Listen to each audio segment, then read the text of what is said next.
Frankenstein, the Modern Prometheus by Mary Shelley. Chapter 8. We passed a few sad hours until 11 o'clock, when the trial was to commence. My father and the rest of the family being obliged to attend as witnesses, I accompanied them to the court. During the whole of this wretched mockery of justice, I suffered living torture. It was to be decided whether the result of my curiosity and lawless devices would cause the death of two of my fellow beings, one a smiling babe full of innocence and joy, the other far more dreadfully murdered, with every aggravation of infamy that could make the murder memorable in horror. Justine also was a girl of merit and possessed qualities which promised to render her life happy. Now all was to be obliterated in an ignominious grave, and I the cause. 1,000 times rather would I have confessed myself guilty of the crime ascribed to Justine, but I was absent when it was committed, and such a declaration would have been considered as the ravings of a madman, and would not have exculpated her who suffered through me. The appearance of Justine was calm. She was dressed in mourning, and her countenance, always engaging, was rendered by the solemnity of her feelings exquisitely beautiful. Yet she appeared confident in innocence, and did not tremble, although gazed on and execrated by thousands. For all the kindness which her beauty might otherwise have excited was obliterated in the minds of the spectators by the imagination of the enormity she was supposed to have committed. She was tranquil, yet her tranquillity was evidently constrained, and, as her confusion had before been adduced as a proof for guilt, she worked up her mind to an appearance of courage. When she entered the court, she threw her eyes round it, and quickly discovered where we were seated. A tear seemed to dim her eye when she saw us, but she quickly recovered herself, and a look of sorrowful affection seemed to attest her utter guiltlessness. The trial began, and after the advocate against her had stated the charge, several witnesses were called. Several strange facts combined against her, which might have staggered anyone who had not such proof of her innocence as I had. She had been out the whole of the night on which the murder had been committed, and towards morning had been perceived by a market woman not far from the spot where the body of the murdered child had been afterwards found. The woman asked her what she did there, but she looked very strangely, and only returned a confused and unintelligible answer. She returned to the house about 8 o'clock, and when one inquired where she had passed the night, she replied that she had been looking for the child, and demanded earnestly if anything had been heard concerning him. When shown the body, she fell into violent hysterics, and kept her bed for several days. A picture was then produced, which the servant had found in her pocket, and when Elizabeth, in a faltering voice, proved that it was the same which, an hour before the child had been missed, she had placed round his neck, a murmur of horror and indignation filled the court. Justine was called on for her defense. As the trial had proceeded, her countenance had altered. Surprise, horror, and misery were strongly expressed. Sometimes she struggled with her tears, but when she was desired to plead, she collected her powers and spoke in an audible, although variable voice. "God knows," she said, "how entirely I am innocent, but I do not pretend that my protestations should acquit me. I rest my innocence on a plain and simple explanation of the facts which have been adduced against me, and I hope the character I have always borne will incline my judges to a favorable interpretation where any circumstance appears doubtful or suspicious." She then related that by the permission of Elizabeth she had passed the evening of the night on which the murder had been committed at the house of an aunt at Champs, a village situated at about a league from Geneva. On her return at about 9 o'clock, she met a man who asked her if she had seen anything of the child who was lost. She was alarmed by this account, and passed several hours in looking for him, when the gates of Geneva were shut, and she was forced to remain several hours of the night in a barn belonging to a cottage, being unwilling to call up the inhabitants, to whom she was well known. Most of the night she spent here watching. Towards morning she believed that she slept for a few minutes. Some steps disturbed her, and she awoke. It was dawn, and she quitted her asylum, that she might again endeavor to find my brother. if she had gone near the spot where his body lay, it was without her knowledge. That she had been bewildered when questioned by the market woman was not surprising, since she had passed a sleepless night, and the fate of poor William was yet uncertain. Concerning the picture, she could give no account. "I know," continued the unhappy victim, "how heavily and fatally this one circumstance weighs against me, but I have no power of explaining it, and when I have expressed my utter ignorance, I am only left to conjecture concerning the probabilities by which it might have been placed in my pocket. But here also I am checked. I believe that I have no enemy on earth, and none surely would have been so wicked as to destroy me wantonly. Did the murderer place it there? I know of no opportunity afforded him for so doing.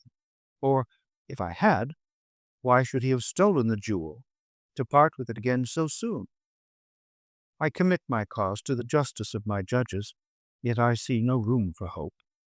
I beg permission to have a few witnesses examined concerning my character, and if their testimony shall not outweigh my supposed guilt, I must be condemned, although I would pledge my salvation on my innocence." Several witnesses were called who had known her for many years, and they spoke well of her, but fear and hatred of the crime of which they supposed her guilty rendered them timorous and unwilling to come forward. Elizabeth saw even this last resource, her excellent dispositions and irreproachable conduct, about to fail the accused, when, although violently agitated, she desired permission to address the court. "I am," said she, "the cousin of the unhappy child who was murdered, or rather his sister, for I was educated by and have lived with his parents ever since, and even long before his birth. It may therefore be judged indecent of me to come forward on this occasion. But when I see a fellow creature about to perish through the cowardice of her pretended friends, I wish to be allowed to speak, that I may say what I know of her character. I am well acquainted with the accused. I have lived in the same house with her, at one time for 5, and at another for nearly 2 years. During all that period she appeared to me the most amiable and benevolent of human creatures. She nursed Madame Frankenstein, my aunt, in her last illness, with the greatest affection and care, and afterwards attended her own mother during a tedious illness, in a manner that excited the admiration of all who knew her, after which she again lived in my uncle's house, where she was beloved by all the family. She was warmly attached to the child who is now dead, and acted towards him like a most affectionate mother. For my own part, I do not hesitate to say that notwithstanding all the evidence produced against her, I believe and rely on her perfect innocence. She had no temptation for such an action. As to the bauble on which the chief proof rests, if she had earnestly desired it, I should have willingly given it to her. So much do I esteem and value her." A murmur of approbation followed Elizabeth's simple and powerful appeal, but it was excited by her generous interference, and not in favor of poor Justine, on whom the public indignation was turned with renewed violence, charging her with the blackest ingratitude. She herself wept as Elizabeth spoke, but she did not answer. My own agitation and anguish was extreme during the whole trial. I believed in her innocence. I knew it. Could the demon who had, I did not for a minute doubt, murdered my brother also, in his hellish sport, have betrayed the innocent to death and ignominy? I could not sustain the horror of my situation, and when I perceived that the popular voice and the countenances of the judges had already condemned my unhappy victim, I rushed out of the court in agony. The tortures of the accused did not equal mine. She was sustained by innocence, but the fangs of remorse tore my bosom, and would not forego their hold. I passed a night of unmingled wretchedness. In the morning I went to the court. My lips and throat were parched. I dared not ask the fatal question, but I was known, and the officer guessed the cause of my visit. The ballots had been thrown, they were all black, and Justine was condemned. I cannot pretend to describe what I then felt. I had before experienced sensations of horror, and I have endeavored to bestow upon them adequate expressions, but words cannot convey an idea of the heart-sickening despair that I then endured. The person to whom I addressed myself added that Justine had already confessed her guilt. That evidence, he observed, was hardly required in so glaring a case, but I am glad of it, and indeed none of our judges like to condemn a criminal upon circumstantial evidence, be it ever so decisive. This was a strange and unexpected intelligence. What could it mean? Had my eyes deceived me? And was I really as mad as the whole world would believe me to be if I disclosed the object of my suspicions? I hastened to return home, and Elizabeth eagerly demanded the result. "My cousin," replied I, "it is decided as you may have expected. All judges had rather that 10 innocent should suffer than that 1 guilty should escape. But she has confessed." This was a dire blow to poor Elizabeth, who had relied with firmness upon Justine's innocence. "Alas," said she, "how shall I ever again believe in human goodness? Justine, whom I loved and esteemed as my sister, how could she put on those smiles of innocence only to betray? Her mild eyes seemed incapable of any severity or guile, and yet she has committed a murder." Soon after, we heard that the poor victim had expressed a desire to see my cousin. My father wished her not to go, but said he left it to her own judgment and feelings to decide. "Yes," said Elizabeth, "I will go, although she is guilty. And you, Victor, shall accompany me. I cannot go alone." The idea of this visit was torture to me, yet I could not refuse. We entered the gloomy prison chamber, and beheld Justine sitting on some straw at the farther end. Her hands were manacled, and her head rested on her knees. She rose on seeing us enter, and when we were left alone with her, she threw herself at the feet of Elizabeth, weeping bitterly. My cousin wept also. "Oh, Justine," said she, "why did you rob me of my last consolation? I relied on your innocence, and although I was then very wretched, I was not so miserable as I am now." "And do you also believe that I am so very, very wicked? Do you also join with my enemies to crush me, to condemn me as a murderer?" Her voice was suffocated with sobs. "Rise, my poor girl," said Elizabeth. "Why do you kneel if you are innocent? I am not one of your enemies. I believed you guiltless, notwithstanding every evidence, until I heard that you had yourself declared your guilt. That report, you say, is false? And be assured, dear Justine, that nothing can shake my confidence in you for a moment but your own confession." "I did confess, but I confessed a lie. I confessed that I might obtain absolution. But now that falsehood lies heavier at my heart than all my other sins. The God of heaven forgive me. Ever since I was condemned, my confessor has besieged me. He threatened and menaced, until I almost began to think that I was the monster that he said I was. He threatened excommunication and hellfire in my last moments, if I continued obdurate. Dear lady, I had none to support me. All looked on me as a wretch doomed to ignominy and perdition. What could I do? In an evil hour I subscribed to a lie, and now only am I truly miserable." She paused, weeping, and then continued, "I thought with horror, my sweet lady, that you should believe your Justine, whom your blessed aunt had so highly honored and whom you loved, was a creature capable of a crime which none but the devil himself could have perpetrated. Dear William, dearest, blessed child, I soon shall see you again in heaven, where we shall all be happy, and that consoles me, going as I am to suffer ignominy and death. Oh, Justine, forgive me for having for one moment distrusted you. Why did you confess? But do not mourn, dear girl. Do not fear. I will proclaim, I will prove your innocence.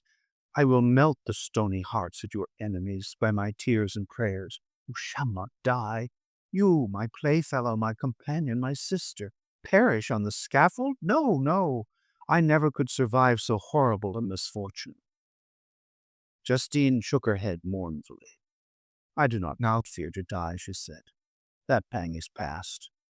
God raises my weakness and gives me courage to endure the worst. I leave a sad and bitter world, and if you remember me and think of me as of one unjustly condemned, I am resigned to the fate awaiting me. Learn from me, dear lady, to submit in patience to the will of heaven. During this conversation, I had retired to a corner of the prison room where I could conceal the horrid anguish that possessed me. Despair! Who dared to talk of that? The poor victim, who on the morrow was to pass the awful boundary between life and death, felt not, as I did, such deep and bitter agony. I gnashed my teeth and ground them together, uttering a groan that came from my inmost soul. Justine started. When she saw who it was, she approached me and said, "Dear sir, you are very kind to visit me. You, I hope, do not believe that I am guilty?" I could not answer. "No, Justine," said Elizabeth. "He is more convinced of your innocence than I was, for even when he heard that you had confessed, he did not credit it." I truly thank him. In these last moments I feel the sincerest gratitude towards those who think of me with kindness. How sweet is the affection of others to such a wretch as I am. It removes more than half my misfortune, and I feel as if I could die in peace, now that my innocence is acknowledged by you, dear lady, and your cousin. Thus the poor sufferer tried to comfort others and herself. She indeed gained the resignation she desired, but I, the true murderer, felt the never-dying worm alive in my bosom, which allowed of no hope or consolation. Elizabeth also wept and was unhappy, but hers also was the misery of innocence, which, like a cloud that passes over the fair moon, for a while hides but cannot tarnish its brightness. Anguish and despair had penetrated into the core of my heart. I bore a hell within me which nothing could extinguish. We stayed several hours with Justine, and it was with great difficulty that Elizabeth could tear herself away. "I wish," cried she, "that I were to die with you. I cannot live in this world of misery." Justine assumed an air of cheerfulness, while she with difficulty repressed her bitter tears. She embraced Elizabeth, and said, in a voice of half-suppressed emotion, "Farewell, sweet lady, dearest Elizabeth, my beloved and only friend. May heaven in its bounty bless and preserve you. May this be the last misfortune that you will ever suffer. Live and be happy, and make others so." And on the morrow, Justine died. Elizabeth's heartrending eloquence failed to move the judges from their settled conviction in the criminality of the saintly sufferer. My passionate and indignant appeals were lost upon them, and when I received their cold answers and heard the harsh, unfeeling reasoning of these men, my purposed avowal died away on my lips. Thus I might proclaim myself a madman, but not revoke the sentence passed upon my wretched victim. She perished on the scaffold as a murderess. From the tortures of my own heart, I turned to contemplate the deep and voiceless grief of my Elizabeth. This also was my doing, and my father's woe, and the desolation of that late so smiling home, all was the work of my thrice accursed hands. Ye weep, unhappy ones, but these are not your last tears. Again shall you raise the funeral wail, when the sound of your lamentation shall again and again be heard. Frankenstein, your son, your kinsman, your early much-loved friend, he who would spend each vital drop of blood for your sakes, who has no thought nor sense of joy except as it is mirrored in your dear countenances, who would fill the air with blessings and spend his life in serving you. He bids you weep, to shed countless tears, happy beyond his hopes, if thus inexorable fate be satisfied, and if the destruction pause before the peace of the grave have succeeded to your sad torments. Thus spoke my prophetic soul.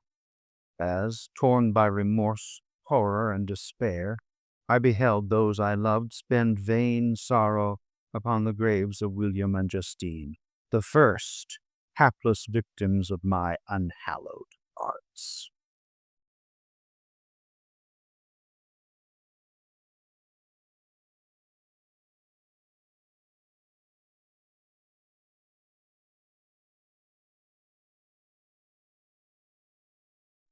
Frankenstein, the Modern Prometheus by Mary Shelley, Chapter 9. Nothing is more painful to the human mind than, after the feelings have been worked up by a quick succession of events, the dead calmness of inaction and certainty, which follows and deprives the soul both of hope and fear. Justine died. She rested, and I was alive. The blood flowed freely in my veins, but a weight of despair and remorse pressed on my heart which nothing could remove. Sleep fled from my eyes. I wandered like an evil spirit, for I had committed deeds of mischief beyond description horrible, and more, much more, I persuaded myself, was yet behind. Yet my heart overflowed with kindness and the love of virtue. I had begun life with benevolent intentions and thirsted for the moment when I should put them in practice and make myself useful to my fellow beings. Now all was blasted. Instead of that serenity of conscience which allowed me to look back upon the past with self-satisfaction, and from thence to gather promise of new hopes, I was seized by remorse and the sense of guilt, which hurried me away to a hell of intense tortures such as no language can describe. This state of mind preyed upon my health, which had perhaps never entirely recovered from the first shock it had sustained. I shunned the face of man. All sound of joy or complacency was torture to me. Solitude was my only consolation, deep, dark, death-like solitude.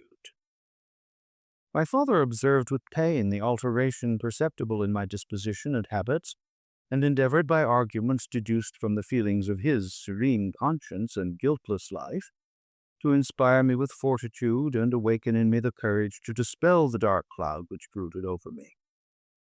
"Do you think, Victor," said he, "that I do not suffer also? No one could love a child more than I loved your brother." Tears came into his eyes as he spoke. "But is it not a duty to the survivors that we should refrain from augmenting their unhappiness by an appearance of immoderate grief? It is also a duty owed to yourself, for excessive sorrow prevents improvement or enjoyment, or even the discharge of daily usefulness, without which no man is fit for society." This advice, although good, was totally inapplicable to my case. I should have been the first to hide my grief and console my friends if remorse had not mingled its bitterness and terror its alarm with my other sensations. Now I could only answer my father with a look of despair and endeavor to hide myself from his view. About this time we retired to our house at Belle-Rive. This change was particularly agreeable to me. The shutting of the gates regularly at 10 o'clock and the impossibility of remaining on the lake after that hour had rendered our residence within the walls of Geneva very irksome to me. I was now free. Often, after the rest of the family had retired for the night, I took the boat and passed many hours upon the water. Sometimes, with my sails set, I was carried by the wind, and sometimes, after rowing into the middle of the lake, I left the boat to pursue its own course and gave way to my own miserable reflections. I was often tempted, when all was at peace around me, and I the only unquiet thing that wandered restless in a scene so beautiful and heavenly, if I except some bat or the frogs whose harsh and interrupted croaking was heard only when I approached the shore. Often, I say, I was tempted to plunge into the silent lake, that the waters might close over me and my calamities forever. But I was restrained when I thought of the heroic and suffering Elizabeth, whom I tenderly loved, and whose existence was bound up in mine. I thought also of my father and surviving brother. Should I, by my base desertion, leave them exposed and unprotected to the malice of the fiend whom I had let loose among them? At these moments I wept bitterly and wished that peace would revisit my mind, only that I might afford them consolation and happiness. But that could not be. Remorse extinguished every hope. I had been the author of unalterable evils, and I lived in daily fear lest the monster whom I had created should perpetrate some new wickedness. I had an obscure feeling that all was not over, and that he would still commit some signal crime which, by its enormity, should almost efface the recollection of the past. There was always scope for fear so long as anything I loved remained behind. My abhorrence of this fiend cannot be conceived. When I thought of him, I gnashed my teeth. My eyes became inflamed, and I ardently wished to extinguish that life which I had so thoughtlessly bestowed. When I reflected on his crimes and malice, my hatred and revenge burst all bounds of moderation. I would have made a pilgrimage to the highest peak of the Andes, could I, when there, have precipitated him to their base.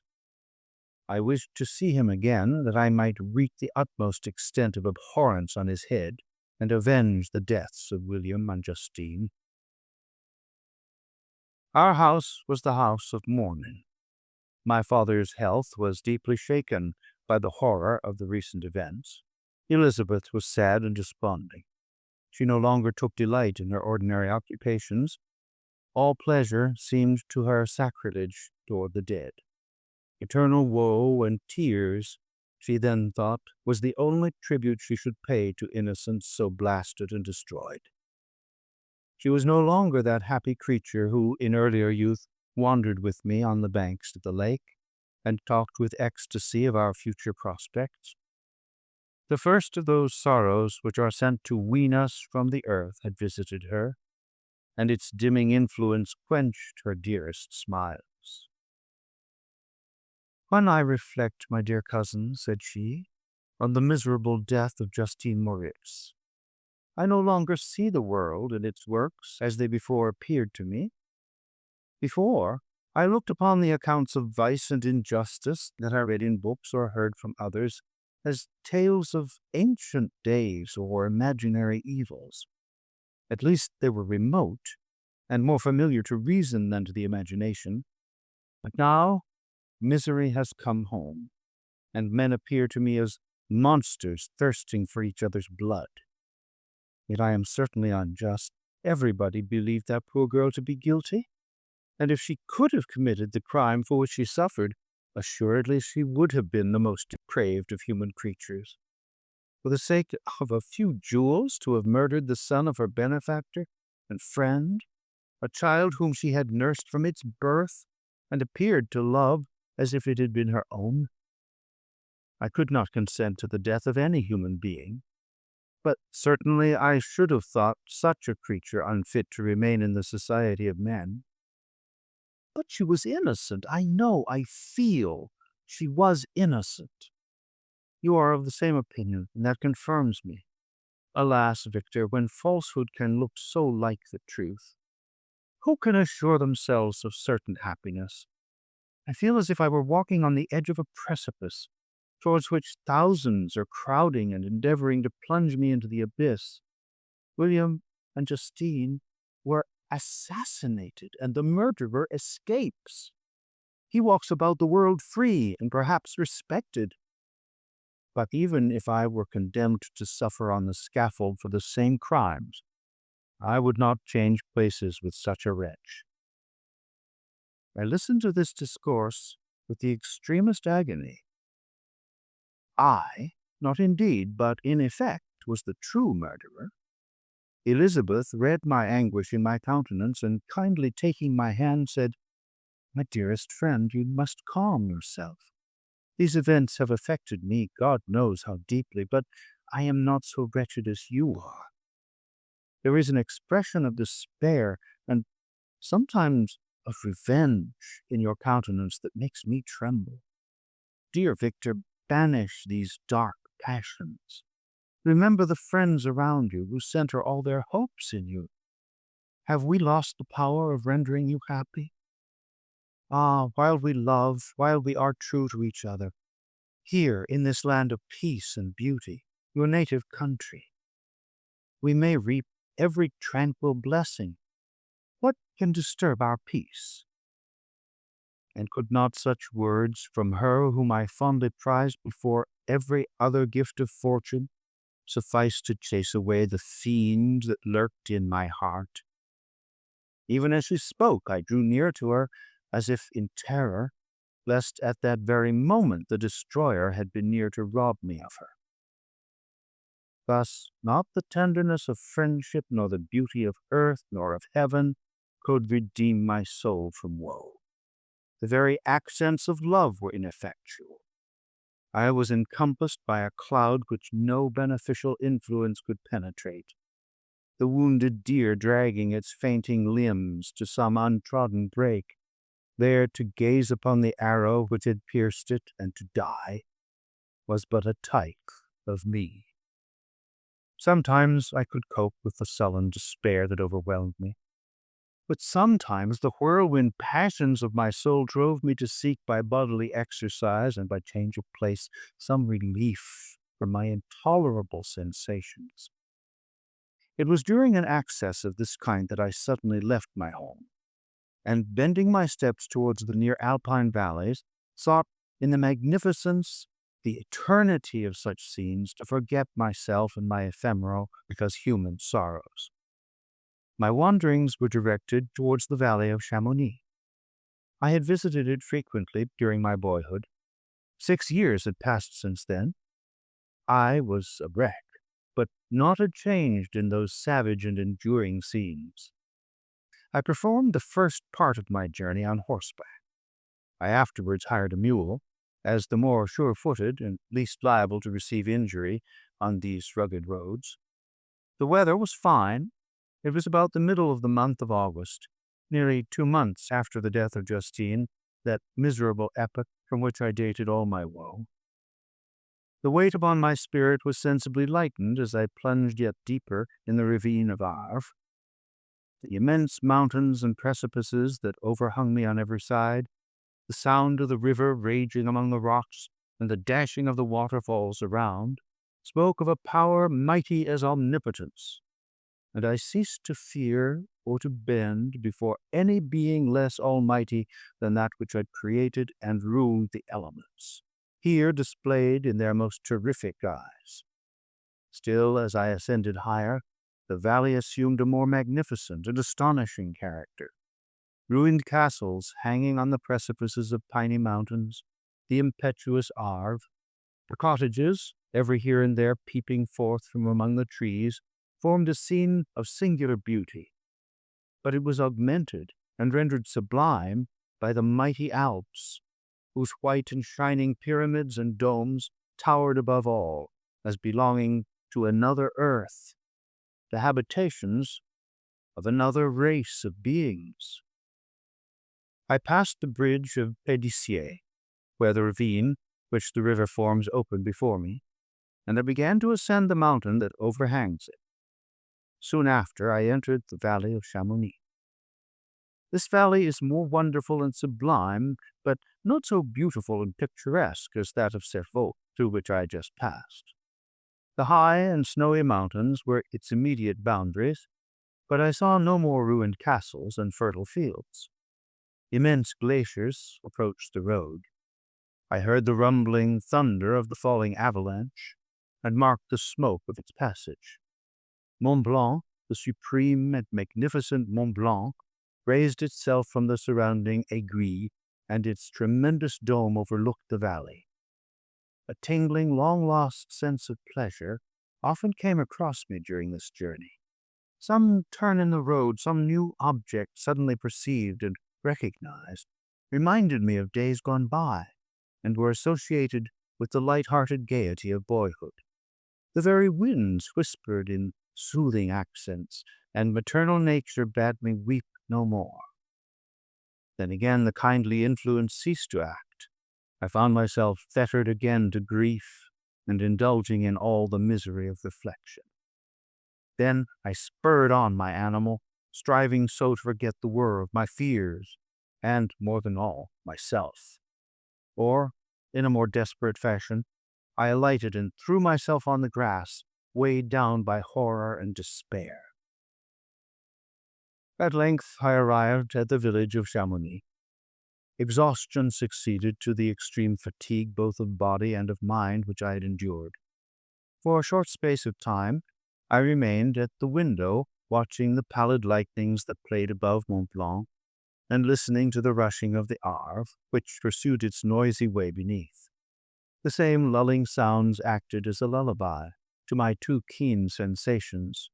When I placed my head upon my pillow, sleep crept over me. I felt it as it came, and blessed the giver of oblivion.